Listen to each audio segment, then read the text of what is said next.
operates the hardware. Okay? So when we understand this, but what we got to understand is our body, okay, is like the biomechanism. So our body is not disconnected from our brain in the sense that our body holds like a lot of, if we were to think of it like the CPU, the graphics card and all of that, and then the RAM and the hard disk are our brain. So the thing is we need the graphics card to be able to see what's on the hard drive, to be able to watch the videos or the imagery. So we got to understand that we need the cohesiveness between our thoughts, our brain, and our body to operate in cohesiveness. So our thoughts also influence the biochemical responses in our body. So it's a wild thing, because when we understand this, we understand the secret to the manual of this human body, the human mind, and the human experience. Is that if I want to remember more, I must study more. If I want to learn faster, I must do more. If I want to experience, I must be open to experience. If I want to, if I want to love, I have to first love myself, because love is only within me. So a funny realization I had on love, and if you've ever felt this, like love for another person, okay, understand this, that you're not actually feeling the connection to that other person, but what you're seeing is a mirrored reflection of how you feel about them. Okay? Because we cannot experience outside of our body and mind. We can only experience internally. So if I ever want to feel in love, all I have to do is think and feel like I'm in love, and just understand that that feeling is a reflection of me. So all I have to do is hold on to that, and I have that forever. Now you've got to understand, when we talk about pushing beyond limits, this is where it becomes magical. Because if I understand that, then I am able to utilize that to boost my internal morale and fortitude and my will and determination, regardless of any situation, because I am whole. So I am able to self-fuel and access different aspects of my mind and body to gain full advantage of my potential capacity. Now David Goggins talks about this immensely, though I'm not sure how deep he understands it, but like for him, he uses pain and drive and just pushing and all of that. But the other thing is, you can use hope, you can use love, you can use anything, and you can put yourself into the ultimate state of bliss and pleasure while you dredge through the battlefield and the chaos of uncertainty. Do you get it? Does it make sense? You get the key to life and the key to this mind and body coherency, which is when you understand yourself and you become yourself, you only need yourself as fuel to achieve anything you want in life, fuel to be your authentic self and feel amazing about it, because you need no other to feel what you seek to feel. That is the key to life for happiness, is I cannot love another until I love myself in depthly, Because how I love another is a reflection of how I love myself. So if I don't love myself, I can never love another to the potential that I hold. So we've got to understand that how you treat anyone and everyone is how you treat yourself. Who you promote to any and everyone is who you think you are or who you think you need to be.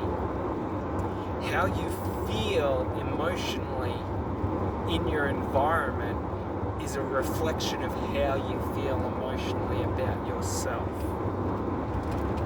From big to small, outside to inside, nothing can change until the thoughts in your mind change. Your thoughts in your mind shape your beliefs and your memories. Where focus goes, energy flows. What I believe and think about repetitively is what I call into my life and what is created into being. Created into being through action. Created into being through authentic action. Not inauthentic action of what do I need to succeed? No.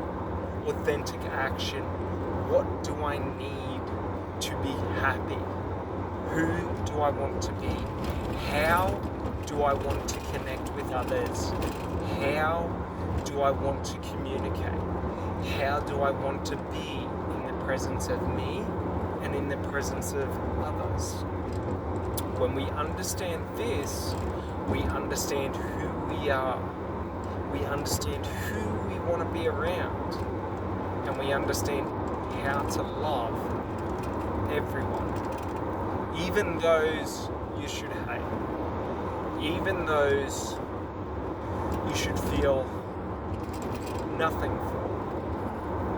You should always hold love for them, not consciously, but unconditionally. Unconditionally because they are of you, and you are of them. Who you see in them is a reflection of who you see in you. If you see them as being someone who you do not like, who you have to be with them is someone you do not want to be. If they don't see who you see within yourself, and they see a and their actions are distorted from who you think they should be, they are not the right one for you. They do not know who they want to be yet. Understand, when with others and around others, like electromagnetically, on different frequencies and wavelengths, we connect with each other through our energetic fields. And this comes from like your heart, which projects, an electromagnetic field. And it comes from your mind, which projects like, I don't know, but it's in metaphysics. But basically, we connect with people on a deeper level when we're in their presence. Even just through audio and video, we're able to connect through tonality, of the voice, because we perceive information through that. So we got to understand that the words we say make up like 10 or 20% of the overall communication. Body language, tonality, and our energetic state and our emotional state make up the other aspects of communication. So we got to understand, if I'm feeling aggressive but I'm trying to talk politely to people will feel the aggression within me. So we got to understand, I'm sending out signals if I feel aggressive. If I feel positive and happy, people will pick up on that energy too. And you can test this in your life. All you need to do is when you walk down the street lift your eyebrows and smile at everyone you meet. And if you do that, watch what happens within 100 steps. See how you feel. See how others respond to you. See how others' response makes you feel. Showing respect to another is the greatest, dopamine endorphin rush that you can get. When we do a random act of respect for another, it is the most honorable thing we can do, but it encompasses everything.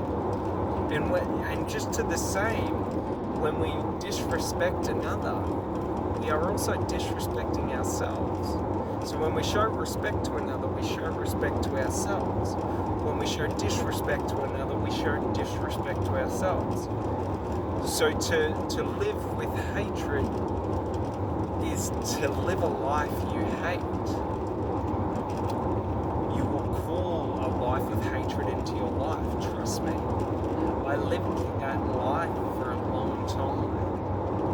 And it's only through understanding that it's fine. I am okay if violence is put on me, violence shall be. If no violence shall be, there's no violence within me. Do you get it? So it's accepting those aspects of yourself and saying, yes, there is a part of me that is highly violent and a psychopath. And, it's not that I have to lock him up. It's that if people don't put violence on me, it is not necessary for me to have violence in my actions. I can always get more with honey than I can with my fists. If I show another respect, the likelihood of an attack decreases dramatically. For to attack someone who just showed you respect is a very disrespectful move and is grounds for a vicious and violent attack. So understand that. If you show people respect, it's not that, they have to show you respect back, no. But if they choose to attack you when you show them respect, you are justified to defend yourself physically, viciously, and violently. Okay? And if they show you respect back, that is grounds to build upon more respect. And it's always better to have allies than enemies. For an enemy unseen will put a blade where you least expect it. Understand that. So if you live a life with fear and intimidation as your primary tool, you will call in people who use fear and intimidation as their primary tool. If you are unaware of these people, you will get a knife to the ribs should you act outside of their interests. If you show people respect and you don't act outside of their interests, there is no cause for them to do anything but act within your interests. So if we want people to show us respect, we must first show them respect. Regardless of the outcome, until it gets to physical violence, we show respect. Should they choose to be disrespectful and choose physical violence, we are forced to unequivocally accept disrespect. So understand this. You never want to be a predator in life. You don't want to seek to take advantage of others. Should you seek to take advantage of others, and should you take advantage of others, you will reap what you sow. You should always seek to benefit others. For if you seek to benefit others, you will reap what you sow. Regardless of anything in life, there is no meaning. But the meaning you give it, the meaning I give it, the meaning everyone gives it. We all have our own individual meanings, and you've got to understand life, if you do something evil, does not care. Okay? And that's not a green light to do evil. For to do evil will destroy who you are. You will only undo who you could have been. To do evil is to forego any form of honor. Okay? Now, there are certain areas in life where there is grounds for evil. Combat is one of them. Should someone attack you, there is no fair in combat. There is only advantage and disadvantage. And your be-all and end-all when combat engages, and this is my personal belief, and this is the belief I hold within me, and that is when combat is engaged, I do not seek to survive. I seek to just have fun and fight. Okay? I do not seek to be better than another. I let go of all hesitation and limitations, and I become the animalistic beast within. So understand that, like, in combat, it is not about pretty, it is not about fair, it is not about, like, you have to accept that upon beginning combat, your life is forfeit, and you just seek to act within your natural instincts of fighting and surviving and doing whatever must be done to, basically cause more damage to the other person than can be physically possibly caused to you. So one really not funny, but like, to me it's funny, but, and I mean funny in the way that it just makes me think like it's so counterintuitive, but you've got to understand, if I seek to survive in a combat situation, I will look to preserve my life. So that will influence my decision making and also my limitations.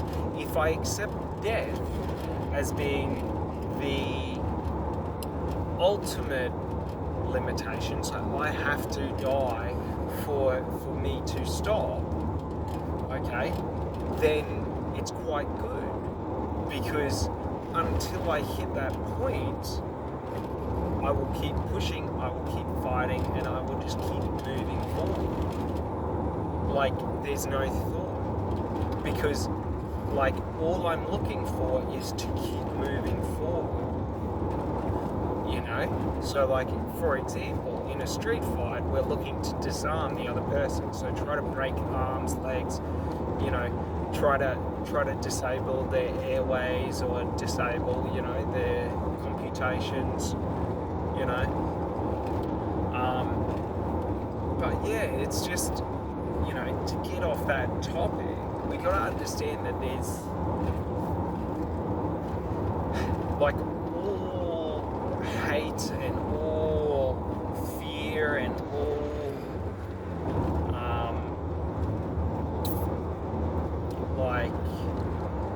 those negative emotions that are within us are within everyone.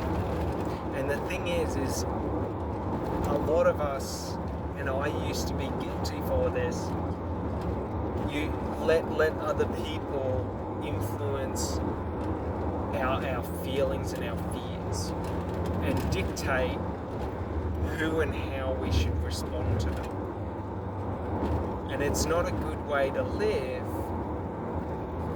because the problem is then we start to fight for other people's morals. So that's why I personally, if a war breaks out and a draft comes, but every day of the week I'm going into combat, even though I know the likelihood of survival for me personally will be very low, because I would seek to risk as much as I could because I just believe, in fight or flight, my only response is to aggressively move forward. So the thing is in combat, I've tried to experience combat as much as I can without committing to a military, in the context of understanding through videos and documentaries, and trying to learn and understand what the experiences were for the soldiers, because I just personally, without hesitation, would never kill someone for someone else's belief. But in saying that, I would always seek to defend those around me. But the problem is people hatred and violence and fear and anger manipulates and warps our mind and our beliefs, and it makes us callous and inhumane and vicious. And I personally don't think that's a good trait. So, for example, for me personally, I need to have a personal reason to go and fight in a war. So, for example, if they do a draft, personally I must fight so that I can honour all those who accepted the drafts in previous wars, especially those who didn't come back. For if they didn't accept the draft, I wouldn't be here having this conversation. Our world wouldn't be the shape and the way it is. Now, it's not perfect, but the honour those men and women died fighting for is the honour, ingrained within all of humanity. To fight, to defend those you care about and your homeland that you care about, and to defend your values and beliefs and your way of life. The thing is the government doesn't understand that if they keep fucking with us, they will become on the other side of our way of life. And if they try any bullshit like these fucking pandemics, and they try and fucking do this shit again, there's only a certain point we can get to before it becomes tyrannical. And once it passes to tyrannical, then we have a responsibility for every citizen in every country to fight tyranny. For we believe in democracy, and democracy opposes, well, not so much democracy, but our value and our understanding of democracy and republics, and democratic order vows that any and all tyrannical governments must be opposed, regardless. And in America, in the Civil War, not the Civil War, but the Revolutionary War, they understood that they had one or two choices: to live under tyranny, or to fight to defend their right to determine their way of life. Everyone inherently has this right, but you do not have the right to determine what someone else's way of life is. You only have the right to determine what your way of life is. You you can get consensus with other people on sharing very similar beliefs or even the same beliefs. You can share consensus, but you cannot force another to share your consensus. You know, we can mutually understand the benefits for them all and, you know, cohesively work together, but we cannot oppress other people just because we feel justified in our actions. So should the government feel justified in their actions to, you know, deny liberty and freedom to their people and try and manipulate and control the masses have only one choice but to respond violently and viciously and show that you don't fucking do this, and should you do this, this will be the response. And you know the funny thing? We don't even need weapons. We don't even need anything but our bare hands. Because if we have a willingness to fight to our end of life with everything we have to defend our freedoms just with our bare hands, there is no weapon against us that shall prosper. For that is a magical gift. The gift of true freedom and willingness to survive and withstand any amount of pressure that is put on us. And it doesn't have to be violent, but should lines be crossed and violence is the only option, violence becomes the only option.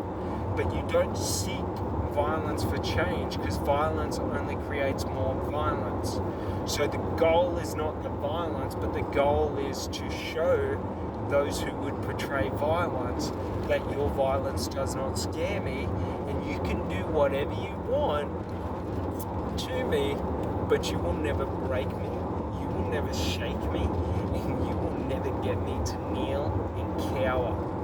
Should you choose to portray violence against me, I will defend myself with violence, with my hands and feet, with my teeth as an animal, as a beast in the death rattles, with one last fight for survival. Without will or fear, just a burning desire to fight for breath, to fight for freedom, to fight for that last chance at life. If the government does not understand what freedom means, we will stand and show them what freedom means. Should they choose violence, they will understand the level of violence that will be needed to cower us. And that is ultimate death. Why? Because if you fear death, you become susceptible to corruption. If you want to be incorruptible, you must not fear death. For to fear death is to allow a willingness to break from your values for the possibility of life. For that is not to fight to the last. To fight to the last means that while there is a chance of survival, I am taking it. Any chance, every chance, I am moving. Should we engage in physical combat, I will fight with every effort I can to gain advantage. Regardless of the situation in front of me, regardless of my physical state, while there is will, there is desire. While there is desire, there is a burning light, burning a path to my goals. So understand this. I do not seek violence, because violence is not the answer. But when violence is utilized, it can only be responded to with violence. It doesn't mean you must attack, but you must be willing to defend. It doesn't mean that you must fear another attacking you. Fear no other. Should an attack form against you, deal with that attack. But don't fear any others. But in dealing with it, ensure that no other attack can come. So, should the government want to, go tyrannical and things go way off, into a dystopian nightmare that we all don't want, where people cease to be reasonable, which is highly unlikely because the majority of people are reasonable, but the unreasonable people have the loudest voice these days. The unreasonable people are in the highest positions because reasonable people will forego, advantage in seeks of, accommodation, of negotiation.